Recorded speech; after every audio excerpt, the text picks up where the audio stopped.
الحمدللہ آج کے اس پروگرام کا عنوان ہے حماس اینڈ ہٹلر پارٹ 2۔ اعوذ باللہ من الشیطان الرجیم، بسم اللہ الرحمن الرحیم۔ الصلاۃ والسلام علیک یا سیدی یا رسول اللہ وعلی ازواجک و اصحابک و آلک یا سیدی یا حبیب اللہ۔ الحمدللہ لاہور شہر میں آج بروز پیر 27 نومبر 2023 عیسوی ہے۔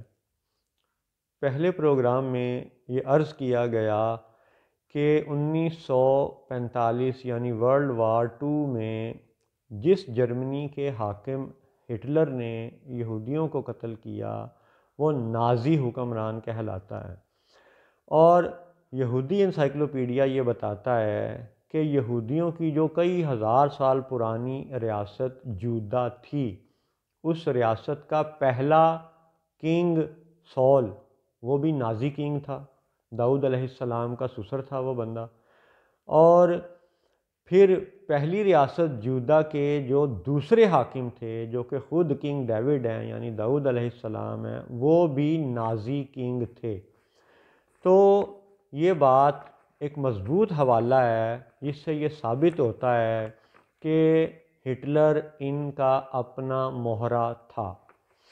اچھا، اب ہمارے بچے یہ پوچھیں گے یا یہودی بھی یہ پوچھیں گے کہ بھئی اگر ہٹلر بھی یہودی تھا تو پھر کیا ضرورت تھی کہ ایک یہودی لاکھوں یہودیوں کو مار دے؟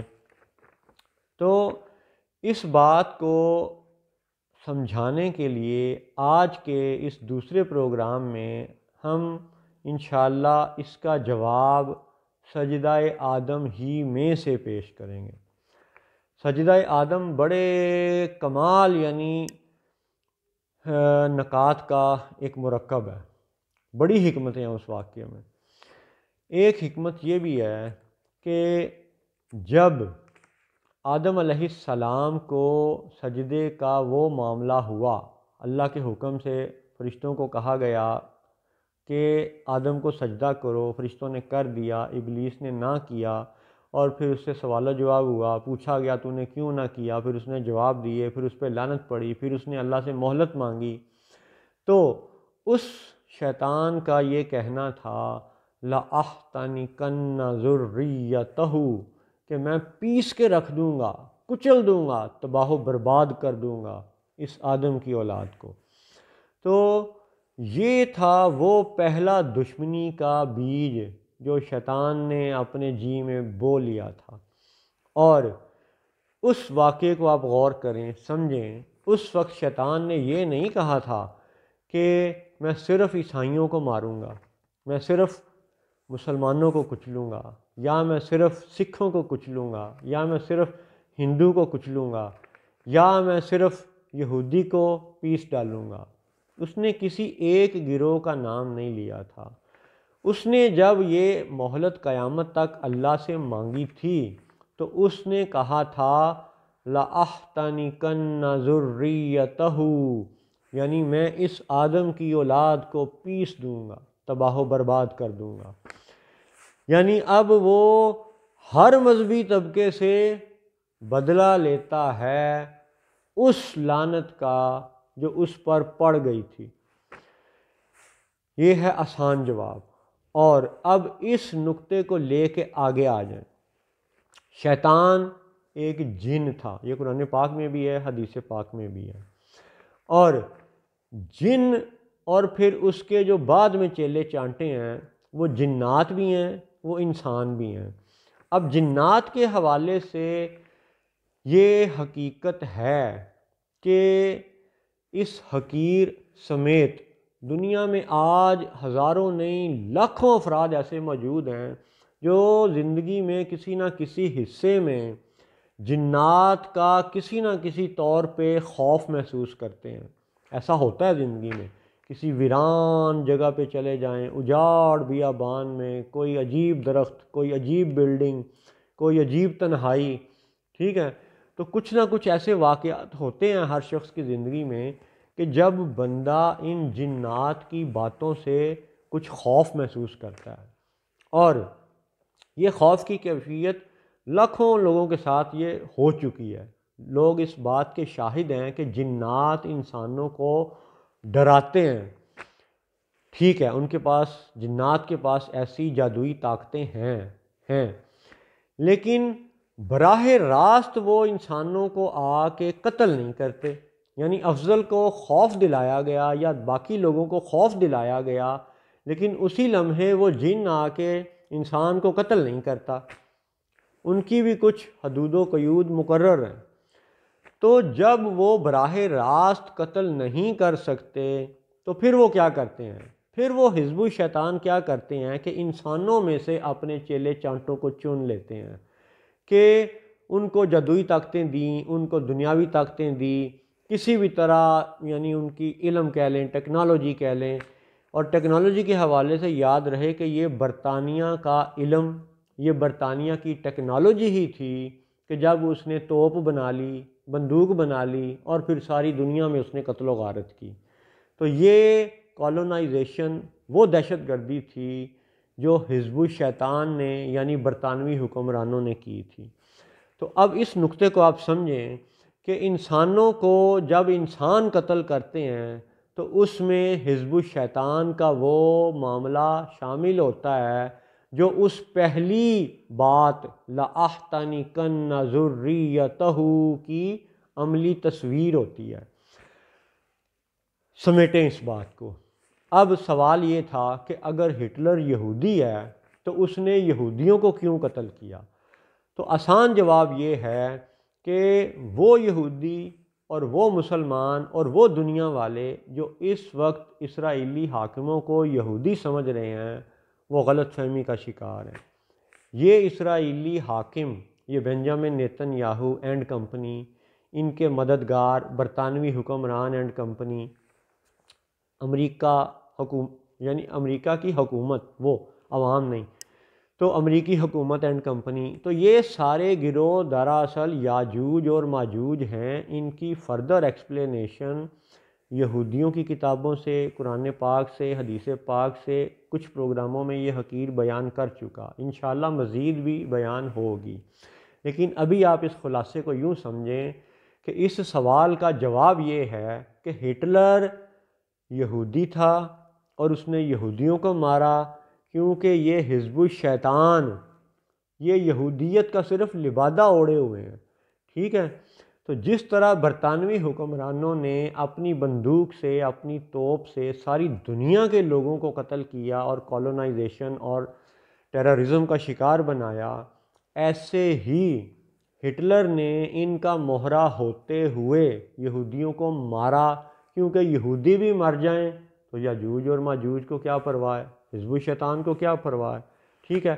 مسلمان مر جائیں غزہ والے تو بھی یاجوج اور ماجوج کو کیا پرواہ ہے، کوئی پرواہ نہیں ہے، کیونکہ یہ یاجوج اور ماجوج یہ حزب الشیطان ہے، اور حزب الشیطان کا شروع سے اب تک یہ وتیرہ ہے کہ لَأَحْتَنِكَنَّ ذُرِّيَّتَهُ، جو بھی مذہبی طبقہ مرتا ہے مر جائے، انہیں کیا پرواہ ہے؟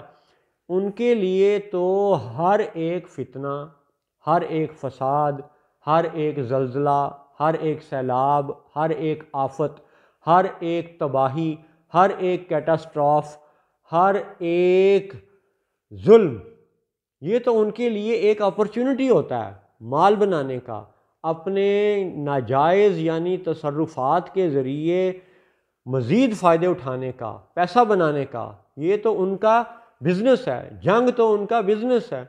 اور جنہوں نے اسلحہ بنانا ہے تو ان کو تو قتل و غارت ہی چاہیے نا، تو تبھی ان کا اسلحہ بکے گا نا۔ اللہ اکبر۔ تو اب یہاں تک کہ ان چند منٹوں کی گفتگو سے آپ یہ سمجھیں کہ ہٹلر نے اگر یہودیوں کو مارا، یہودی مر گئے تو یاجوج ماجوج کو کیا فرق پڑا؟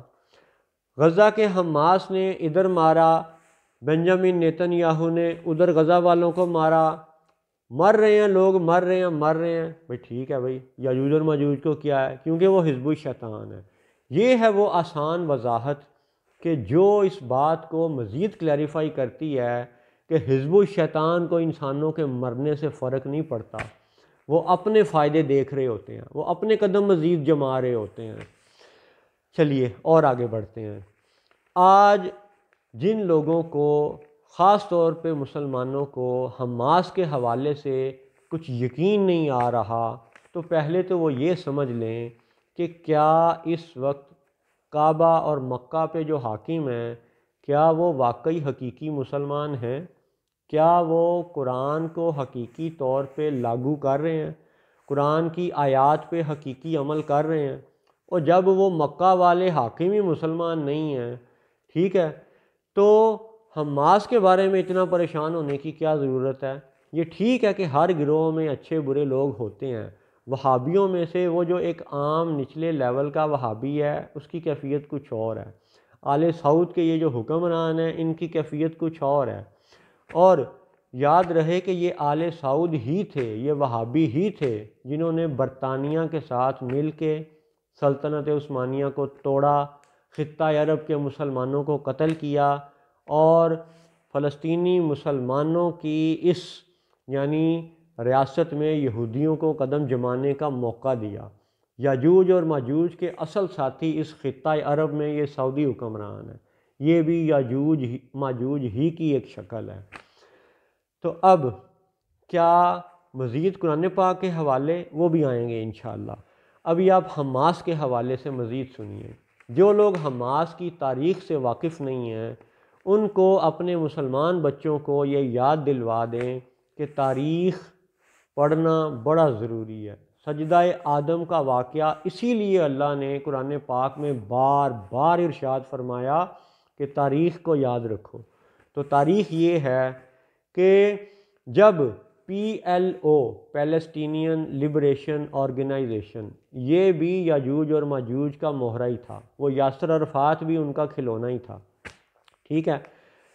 تو اندرا گاندھی کو اپنی باجی باجی بڑی بہن کہنے والا یہ یاسر عرفات، یہ بھی یاجوج اور ماجوج کا موہرا تھا۔ جب اس نے بل کلنٹن کی صدارت میں ادھر سے اسرائیلی وزیر اعظم اسحاق رابن کے ساتھ اوسلو ایکارڈ سائن کیا تھا تو اس وقت دونوں طرف شور مچا تھا۔ کچھ گروہوں نے مسلمان ہوتے ہوئے شور مچایا کہ بھئی یہ کیا ہو رہا ہے، کچھ گروہوں نے یہودی ہوتے ہوئے شور مچایا کہ بھئی یہ کیا ہو رہا ہے۔ یاسر عرفات اسحاق رابن کے ساتھ ہاتھ ملا رہا ہے جسے وہ دہشت گرد کہتا تھا، اور اسحاق رابن یاسر عرفات کے ساتھ ہاتھ ملا رہا ہے جس کو وہ دہشت گرد کہتا تھا۔ تو یہ ایک عجیب کانفلکٹنگ پوائنٹ تھا، لیکن امریکہ نے بڑا اس کو اپنے انداز میں بہت اچھے طریقے سے پلے کیا۔ اچھا، اس کے بعد کیا ہوا؟ جب وہ اوسلو ایکارڈ سائن ہو گیا، اس کے بعد پھر جب الیکشن میں وہ اسرائیل کے اندر الیکشن ہوئے تو اسحاق رابن کے خلاف یعنی زبردست تحریک چلانے والا بندہ کون تھا؟ یہی نیتن یاہو۔ اس نیتن یاہو نے اس اوسلو ایکارڈ کے صلح نامے کے خلاف اسحاق رابن کے خلاف اتنی یعنی کہ وہ سختی کی الیکشن کیمپین میں کہ عجیب ایک اسرائیل کے اندر سیاسی ماحول بن گیا تھا۔ لیکن اتنی نیتن یاہو کی کیمپین کے باوجود یہ الیکشن جیتتا نظر نہ آیا، اور پھر جب اس کی سیاسی ساکھ نہ بڑھ سکی تو اس وقت پھر کیا ہوا کہ کسی ایک یہودی نے اسحاق رابن کو یعنی اسرائیلی وزیر اعظم کو قتل کر دیا۔ تو وہ اسحاق رابن اسرائیلی حکمران ایک یہودی کے ہاتھوں قتل ہوا، ٹھیک ہے۔ اب یہ بھی ایک جواب ہے کہ ہٹلر نے یہودی کیوں مارا؟ تو بھئی پھر اوسلو ایکارڈ کرنے والے اسحاق رابن کو ایک یہودی نے کیوں مارا؟ ٹھیک ہے، یہ تاریخ ہے۔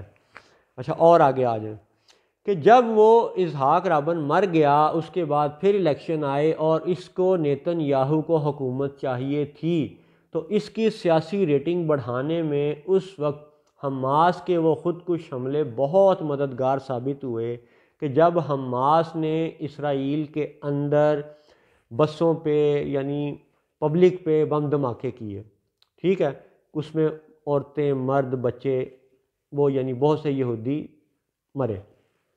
اس کا جو بھی سیاسی شور مچا لیکن اس کا الٹیمیٹ فائدہ کس کو ہوا؟ بنجامن نیتن یاہو کو۔ یہ اس کی سیاسی ساکھ بڑھ گئی، ٹھیک ہے۔ جو یہ کہتا تھا کہ بھئی اوسلو ایکارڈ نہیں ہونا چاہیے اور اسحاق رابن غلطی پہ تھا اور دیکھو یہ حماس والے تو دہشت گردی کر رہے ہیں، اور اس حماس کے خودکش دھماکوں کے بعد بنجامن نیتن یاہو جیسے شخص کو حکمران بننے کا موقع ملا۔ یہ ہے وہ تاریخی حقیقت جو ہمارے آج کے یعنی تحریک لبیک یا رسول اللہ کے بچوں کو بھی معلوم نہیں ہے، اور شاید جماعت اسلامی کے نوجوانوں کو بھی معلوم نہیں ہے۔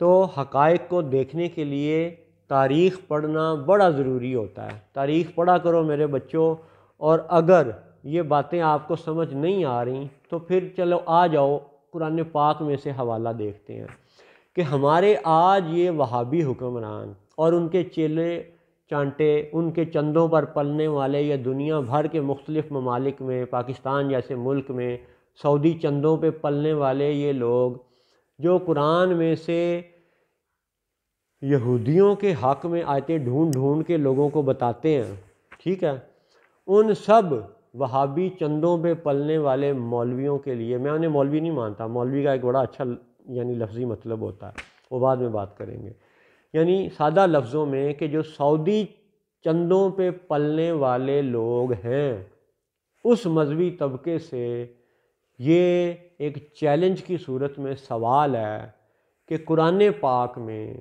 بنی اسرائیل کی فضیلت کی آیات موجود ہیں، لیکن بنی اسرائیل تو 10 اور 2 12 گروہ تھے، 12 قبیلے تھے، 12 قبیلے جو موسیٰ علیہ السلام کی ذات پر ایمان لانے والے تھے، اور موسیٰ علیہ السلام کی پیشن گوئیوں کے مطابق عیسیٰ بن مریم علیہ السلام اور محمد الرسول اللہ صلی اللہ علیہ وسلم کی پروفیسیز پر ایمان رکھتے تھے۔ یہ وہ بنی اسرائیل تھے جن کی فضیلت قرآن میں بیان ہوئی ہے۔ تو سوال، چیلنج والا سوال یہ ہے کہ وہابی قرآن پاک میں سے کوئی ایک بھی آیت ڈھونڈ کے دکھائیں کہ جس میں یہود کو یہودیوں کی فضیلت بیان کی گئی ہو۔ آپ کو یہودیوں پر لعنت والی آیات نظر آئیں گی، یوم السبت والوں پر لعنت کی آیات نظر آئیں گی، یوم السبت والوں کے فساد والی آیتیں نظر آئیں گی، لیکن قرآن میں یہود کی فضیلت والی ایک بھی آیت نہیں ہے۔ جو آیت ہے وہ بنی اسرائیل کی فضیلت کے لیے ہے۔ اس کا مطلب ہے کہ قرآن بھی یہ کہتا ہے کہ فضیلت تو بنی اسرائیل کی بیان ہوئی ہے، اور لعنت اور خباثت والی جو سٹیٹمنٹس ہیں وہ یہودیوں کے حوالے سے بیان کی گئی ہیں۔ یہ چیلنج ہے، دیکھیں، سارے وہابی دیکھیں اور سارے سنی بھی دیکھیں۔ وہ تحریک لبیک کے لوگ جو حماس کے لیڈر اسماعیل ہانیہ کی تقریر اپنے جلسے میں سنی نوجوانوں کو سنا کے نعرے لگا رہے ہیں، وہ بھی اس بات کو دیکھیں۔ وہ تو خیر ایک اور زاویے سے دیکھیں گے، لیکن حماس کا لیڈر قطر میں بیٹھ کے تقریر کر رہا تھا۔ یہ ہے وہ ٹپیکل نقطہ جو تحریک لبیک کے سمجھنے کے لیے ضروری ہے، اور وہابیوں کے سمجھنے کے لیے ضروری یہ ہے کہ قرآن میں یہودیوں کی فضیلت کی کوئی ایک بھی آیت نہیں ہے۔ السلام علیکم ورحمۃ اللہ وبرکاتہ۔